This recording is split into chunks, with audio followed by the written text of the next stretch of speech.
अदीम जमाने की बात है। एक दूर दराज गांव में उस्मान नामी एक नौजवान अपने वालिद बशीर के साथ रहता था। उनकी गुजर बसर एक छोटी सी दुकान से होती थी, जहां वो दिन भर मेहनत करते। घर में सिर्फ वो दोनों थे और एक दूसरे के सिवा कोई सहारा ना था।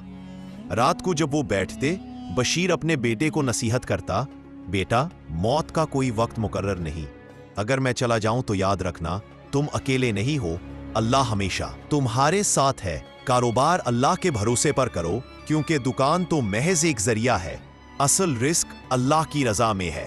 हमेशा ईमानदारी और सच्चाई इख्तियार करो, चाहे उसकी कीमत तुम्हें सारा माल ही क्यों ना देना पड़े।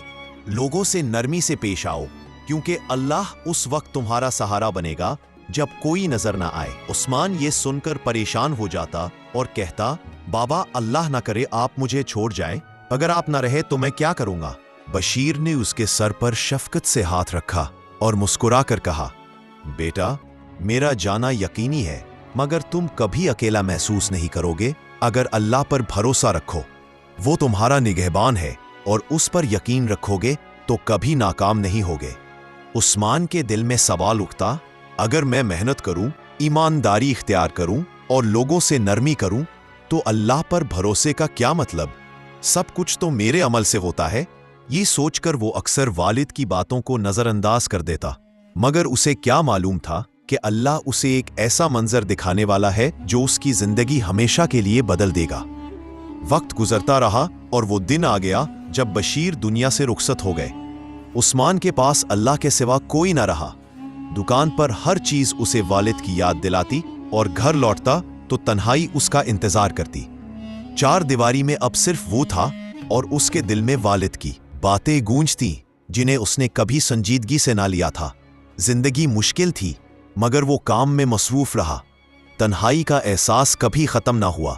कुछ अरसे बाद उसे दुकान के लिए सामान लेने दूसरे शहर जाना पड़ा, जहां सस्ता माल खरीदकर अच्छा मुनाफा कमाया जा सकता था। ये उसका पहला तन्हा सफर था। घोड़े पर सवार उम्मीद के सहारे उस शहर की तरफ चल पड़ा। रास्ता लंबा और अजनबी था, मगर वो पुरामीद था कि मंजिल पर पहुंच जाएगा। सहरा की रेत उसके घोड़े के समों के नीचे छन छन की आवाज पैदा करती थी। सूरज सर पर चमक रहा था और गर्मी की शिद्दत से पसीना उसके माथे से टपक रहा था। दूर तक रेत के टीलों के सिवा कुछ न था। हवा गर्म तपश लेकर आती, जैसे कोई भट्टी से निकल रही हो।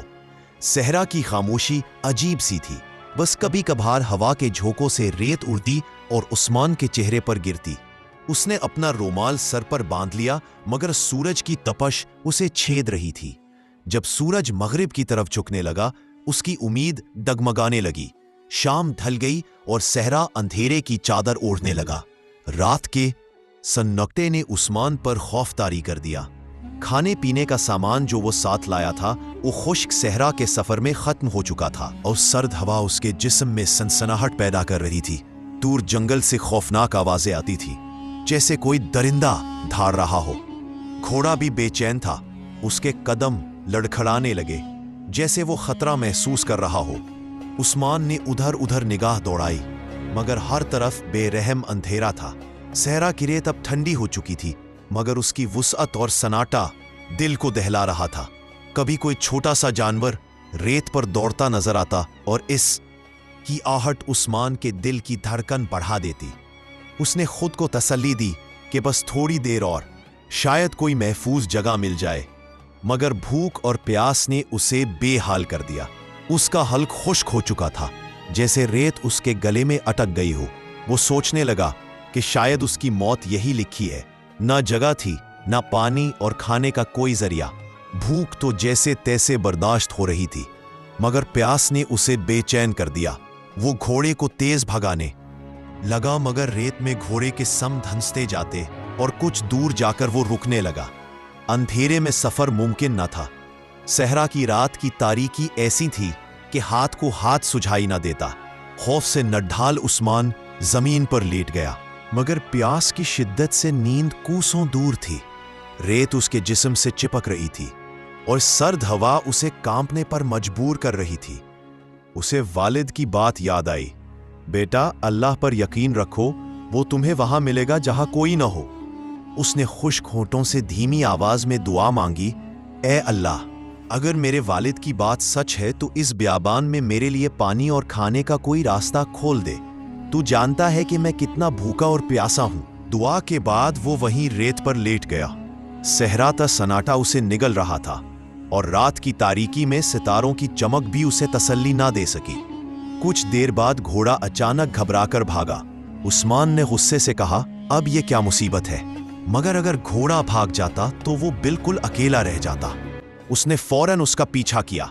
रेत में उसके कदम धंसते जाते और घोड़े की आहट सहरा के सन्नाटे में गूंज रही थी। कुछ दूर जाकर घोड़ा रुका और उस्मान ने उसे पकड़ लिया, मगर अंधेरे में वो रास्ता भूल गया। लाचार होकर वो आहिस्ता आहिस्ता आगे बढ़ा। रेत के टीलों से गुजरते हुए उसके पांव लड़खड़ा रहे थे। सहरा की रात की सर्दी अब उसके जिस्म में सोजने चबो रही थी। चंद कदम चला ही था कि दूर से रोशनी की हल्की सी चमक नजर आई।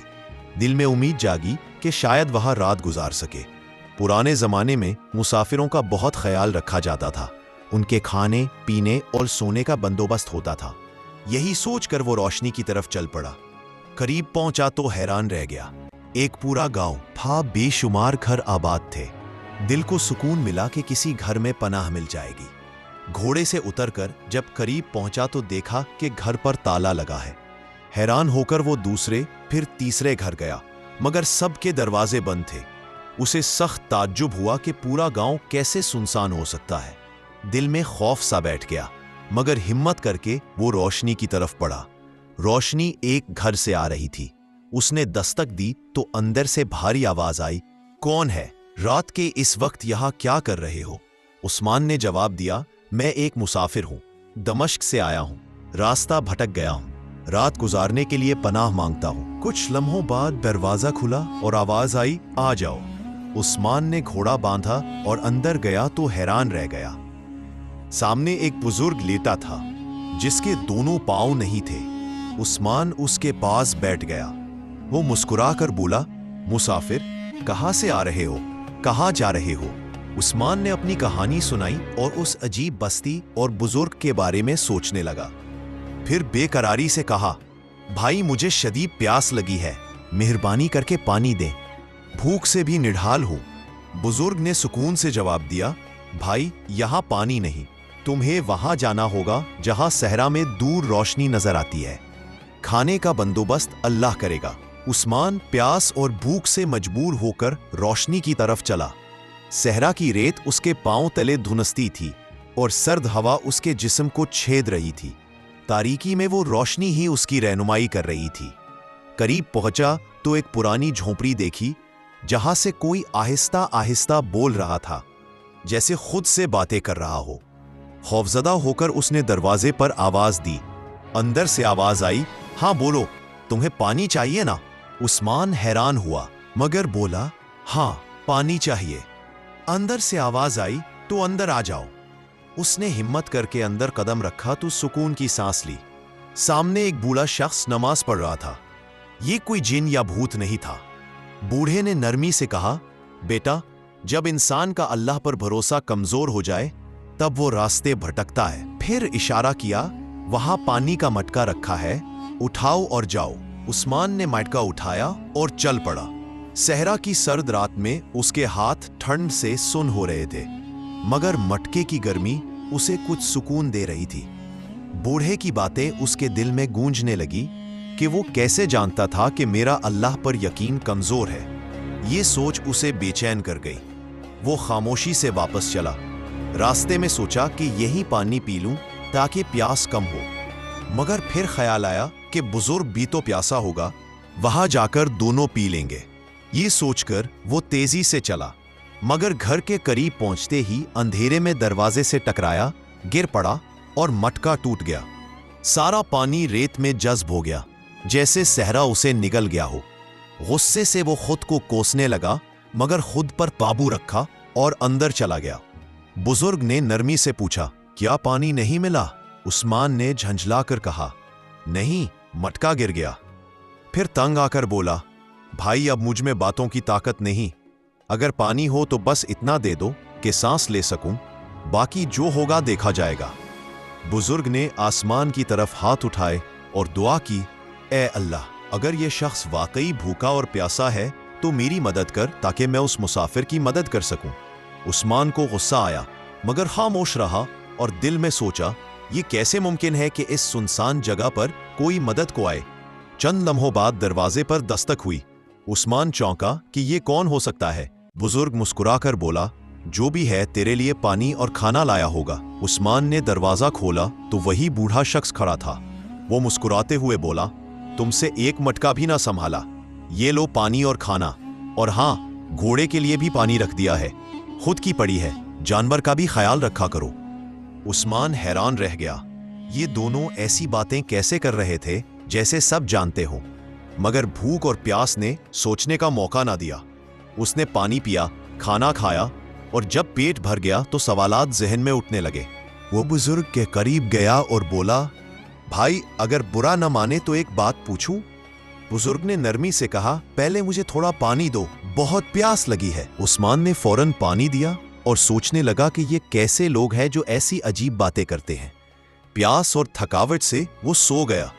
सुबह आँख खुली तो देखा कि बुजुर्ग नमाज में मसरूफ है। वो खामोशी से बैठ गया।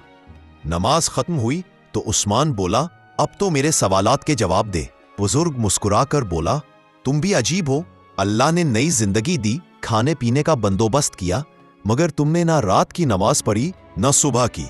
उस्मान शर्मिंदा हुआ, फौरन वजू किया और नमाज पढ़ी।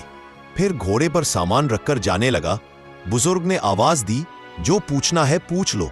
उस्मान ने हैरानी से कहा, यह बस्ती खाली क्यों है? बुजुर्ग बोला, यहां बारिश में पानी भर जाता है, लोग आर्जी तौर पर ऊपरी इलाकों में चले जाते हैं। उस्मान ने पूछा, तो आप क्यों रहे?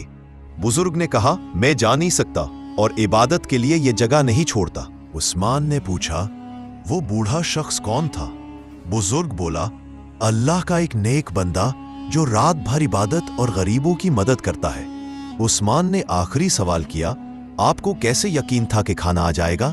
बुजुर्ग हंस पड़ा, अगर मालिक से ना मांगोगे तो किससे? तुम्हारी तो पहली रात थी। मैं यहां 1 साल से हूं और अल्लाह हर रोज बंदोबस्त करता है। एक दिन भी उसने मुझे भूखा नहीं रखा।